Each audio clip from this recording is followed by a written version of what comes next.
disorder. I was going to say, which can definitely be affecting his behavior as a child and as a teenager / adult now. Mm-hmm. Yeah, and it's like, so I have thoughts about that, but I'm also not going to sit here and pretend like I know a whole lot about psychology, because like I don't. I took a college class once. I thought I was going to be a psychologist, and I didn't do it. I wanted to do it really bad. That was my first thought. But what I was going to say is I always thought that borderline personality disorder manifested more once you got a little bit older and you were maybe in like your like late teens and early 20s. But they also didn't really know a ton about it in the 80s because it's the 80s. That's number one. But secondarily, like they're still trying to come to grips with understanding it now and be able to prescribe medication correctly, which is why Crazy Ex-Girlfriend made it a big point to put that in there. And one thing that I do know too is that that's interesting to me is it's totally possible, and it happens all the time, but it is less common for men to have borderline personality disorder than women. Yeah, it's like a flip of the script for schizophrenia. Another interesting thing that I found out about him was apparently he had a really high IQ, so he was considered to be above average in that particular area. So when he was in prison, you know, the first few years that he was there, it was a little bit rocky, and he just violation after violation. Right, because he's not a person that likes to be told what to do, I'm sure. Yeah, because he's a petulant little shit. Daenerys. Yeah, like Daenerys. Apparently, after he turned 20, though, completely changed. So, beyond that point, there's zero record of him being disobedient at all while he's in prison. Do we think it's a conscious choice that happened? Because you're saying he has a high IQ. Yeah, I think that maybe he realized it was easier to just listen. Okay. And follow the rules. Okay. I wasn't sure if there was like an ulterior motive, because that seems kind of like manipulative. Well, there's not one that's really recorded. And like I said, this is pure speculation, but that's my thought, is that, you know, after some time in there and him getting in trouble repeatedly, I think that from cases that I've seen before, it kind of sounds like people that go on to be serial killers a lot of times like structure to some degree in their life, and they like rules, and maybe he just learned how to make that work within them. Yeah. So while he was originally sentenced to 15 years, he only wound up serving 14 years. But at least yes, an extended period of time. Thank you very much. At least he didn't wind up only serving like 5 or 6 years. Yeah. You know. While he was in prison, though, he did graduate from the Central Arizona College with a bachelor's degree in computer science. So now it's August 2001. He gets released from prison, and he moves back to South Carolina, which is where his mother was living. So he goes back home to what he knows. Right, because he thinks there's going to be a difference. Wine break. Wine break. So once he gets back, he starts working as a graphic designer for a company. He also starts taking classes at Greenville Technical College. Once he's been there taking classes for a little while, he transfers to University of South Carolina upstate. And then he winds up graduating from there with a bachelor's degree in business administration and marketing. So he transferred from being into computer science to then businesses that possibly. So he has 2 bachelor's degrees now. Yeah, but okay, I was speculating like where his career path was. Well, because it's interesting because they intermingle, especially in the late 80s. They do intermingle, but they're different things. And I don't know, maybe that was just once he had started working for that company and he started thinking about what would be more lucrative. He was like, okay, well, this is what I'm going to do. Mm-hmm. And despite him being a registered sex offender, he was somehow still able to get a real estate license in 2006.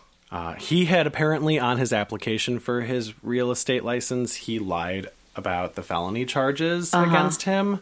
And it's still early days and they couldn't just look on the internet and background check you. Isn't it weird to think 2006 is early days?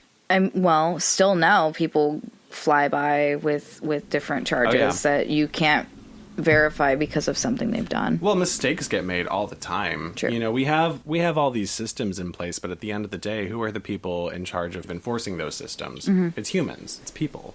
So after he got his real estate license, he built up a firm that was really successful. He had somewhere around a dozen agents that worked for him, and he was really, really good at it. He apparently was recognized as one of the top selling agents in his area.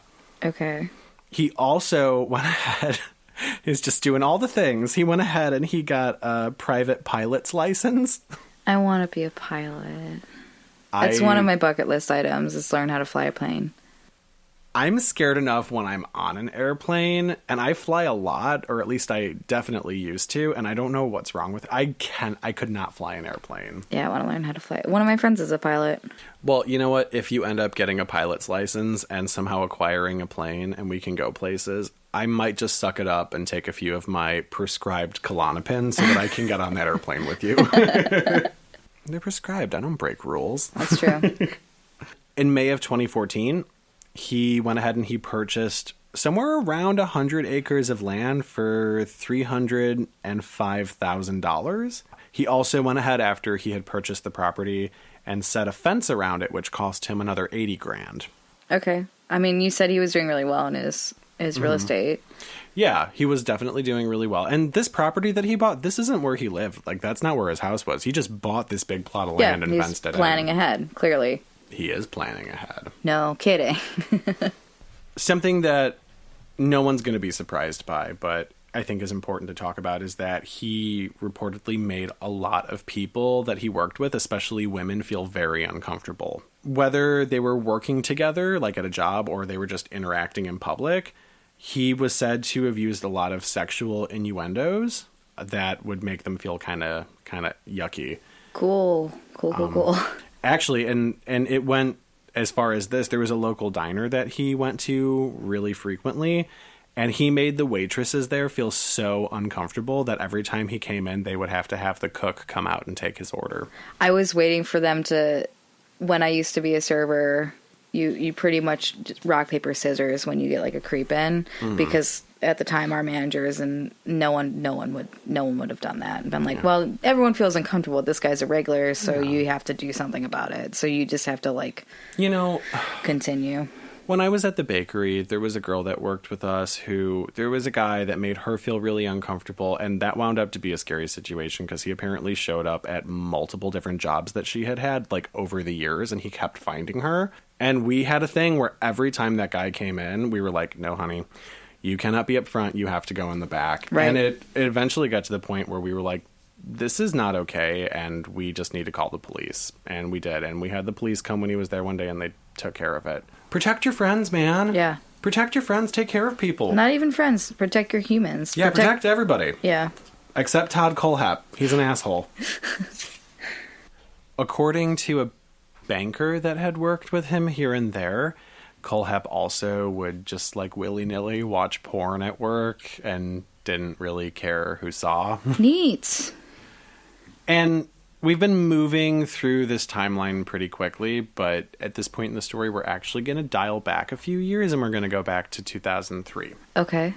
So that's just 2 years after he's been released from prison. Right. And there's this mass shooting at a motorcycle shop that's in Chesney, South Carolina. And the shop was called Superbike Motorsports, and this shooting left 4 of the employees dead. That sucks. Their bodies were discovered by a regular that had come in that day. He had talked to them on the phone just like 30 minutes before he had gotten there, and everything was fine. And then he showed up, walked in the door, and everybody's dead. And he is like panicking. So instead of using his cell phone and like running out of the store, he goes into the store and then he picks up their landline to phone the police. Okay. He gets on the phone. He tells them what's going on. He's like, apparently everybody's been shot up in here. I think that's actually a quote from the call. Wow. And the 911 operator is like, you need to leave. You need to get out of there right now. Because you don't know who's going to be maybe hiding somewhere. Yeah, still be in there. Like, you could be in danger. So anyways, so they tell him to get out of there. And he's like, yeah, gonna do that. So he gets out of there. He gets a little bit farther away from the vicinity. He goes across the street. He waits for the cops to get there. So cops show up. They find the bodies. And the investigation is on. And the first person that they looked at who they thought could have been the shooter was actually that customer that had showed up because they were like, well, we think you were it's the really... first in the scene. Yeah, and they were like, we think it's really weird, like, you had a cell phone in your pocket, and instead of leaving and being, really freaked out, you went into the store and used their landline. Right. And he's like, I was panicking. I didn't know what to do. That was the first thing I thought. Legitimate.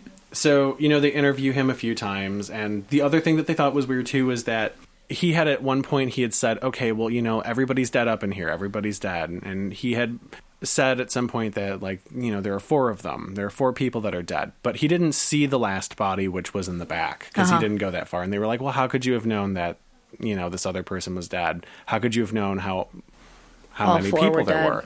And he was like, I'm a regular. I'm friends with these people. I'm here all the time. And these people work every single day. Right. So, like, I just kind of know that they're all here. And I'm assuming because all my friends are dead, all my friends are dead. Right. So, he gives them the same story. It's pretty consistent. It checks out. They clear him. So the next person that they look at is the wife of the shop owner. Her name is Melissa Ponder. Her and her husband had been expecting a baby. She was at home that day, very pregnant and very sick. Well, normally happens with pregnant. Yeah, and she also, I think from what I understand, it was like a rougher pregnancy. Some of them make you sicker than others, right? Right, all of them are awful. I've heard from all of my pregnant friends how legitimately terrifying it is.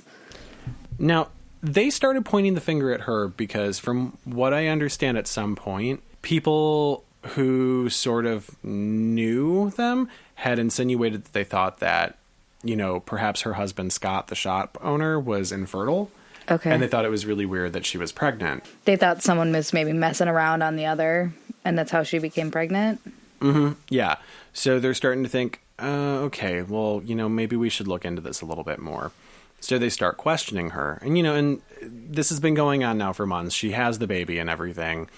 And she's talking to the police the one day, and she's changing the baby's diaper. She throws it in the garbage can. She's done with, her interview with the cops, and then she goes home. Now, they tell her, just like, I don't know, a few days later, they're like, that diaper that you threw in the trash, we tested the DNA to Scott's DNA, and it's like a fucking Maury Povich episode. They're my goodness. And Scott is not the father. You are not the father. Scott is not the father. And she's like, infuriated and insulted, and she's like, absolutely not. He is the father of my child. I do not know why you people are even bringing this up, but how about this? I will come back. I will come there right now. You can do a swab of my son. Mm-hmm. Okay, I want to watch you do the swab. I want to watch you put it into that envelope. Do it again. So she goes back. They do the test again. It comes back also saying that he's not the father. And she's like, this is ridiculous. Right. And she is not giving up on it. She's like, there's been a mistake here. She's like ready to have her late husband's body exhumed. Right. And that is when they discover that a mistake has been made. They are testing the DNA sample to the wrong victim. Okay. Yes. So there was an incident at the lab. Things had been mixed up. They correct it. They find out that no, she's been telling the truth this entire time, and they clear her too. Right, good. But by that point, her reputation was already a little bit tarnished and the damage had been done. Well, because you can't come back from some sort of guilty association. Yeah, I feel so terrible for her that happened. So now you know about the shooting at the motorcycle shop. Right. Okay, that was in the past. Fast forward. It's 2016. The year is 2016. Kayla Brown, who was 30 years old at the time, and her boyfriend Charles David Carver, who was 32, went missing after they had gone over to Kohlhepp's residence to do some cleaning for him. Okay. Apparently, she had cleaned some of his properties before just to make extra money. Right. And they had had a conversation, and he was just like, hey, I've got this real big property, and like I need some stuff cleared out. So if you could help me, that would be great. For anyone that needs to pay rent, I mean, that's fine. Like, yeah, sure. As long as I'm not going to get killed, I suppose. And up until that point, like, she had done work for him before and everything was fine. But that is also the day, August 31st, when they went there, that they both went missing. Oh, perfect. Because it's his murder property, which clearly is what's happening there.